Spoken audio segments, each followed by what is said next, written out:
What got you into voice acting? A means to an end, truthfully. I came back from a really bad day of work. I had 2 friends at the time.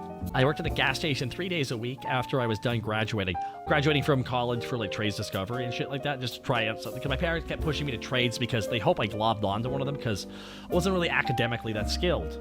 My parents were just worried about me finding my own place in the world, you know? Like parents are. I felt directionless, and I had a bad day where people yelled at me. It was like winter. My family's driveway was like 45 degrees, too. Like, it was a pretty steep driveway, so I'm walking there, it's wintertime, and there's ice on the ground. I slip. I crack the back of my head. Not that bad. It still hit, but it didn't, like, crack against the concrete and ice. It still hit hard, and I was okay. I slid down the driveway, and I started tearing up a little bit. I didn't sob or anything, but I was crying a little bit, you know? And that's the thing, guys. If anyone ever tells you you shouldn't cry or crying's not okay, you're a fucking animal. You know that, right? That's what you smell. That's pheromones and shit. You need food. You need water. You need sleep. You're a fucking animal. You just have enough actuality. I cried because it was sad. My life felt directionless. I didn't know what to do.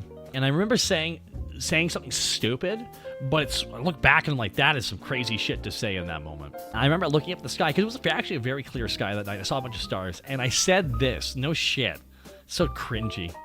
God or the devil, whoever shows up first, give me a direction in life and I'll figure it out. After a little bit of just tearing up a little bit, I picked myself up, very carefully walked up my goddamn driveway. I went inside, I sat down, and I turned on a series I had noticed the day before that I was going to watch. And then I sat there and I binged watch all of Yu Yu Hakusho abridged, made by Lanny Pator, one of my best friends. His style was like mine in a lot of ways, and I loved it. Because the reason why I got into abridging, the reason why I loved it was when I would watch anime, even as like a 13-year-old and shit, I would pause it and make a joke. I would come up with a joke that's only funny to me, really. I would do that all the time, and I would do that with my cousins who visited one time, where I had to pause and make them laugh at the jokes. And then I finally watched Yu-Gi-Oh! Abridged and went, holy fuck, he's doing it.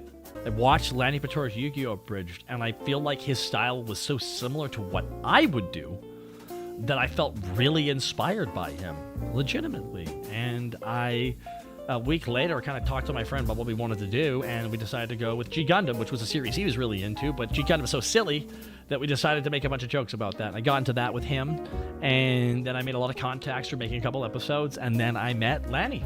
The first night of ever having Skype, he literally got dragged into a call with somebody else I had just met, and I was like, holy fuck, I'm meeting one of my favorite creators right now.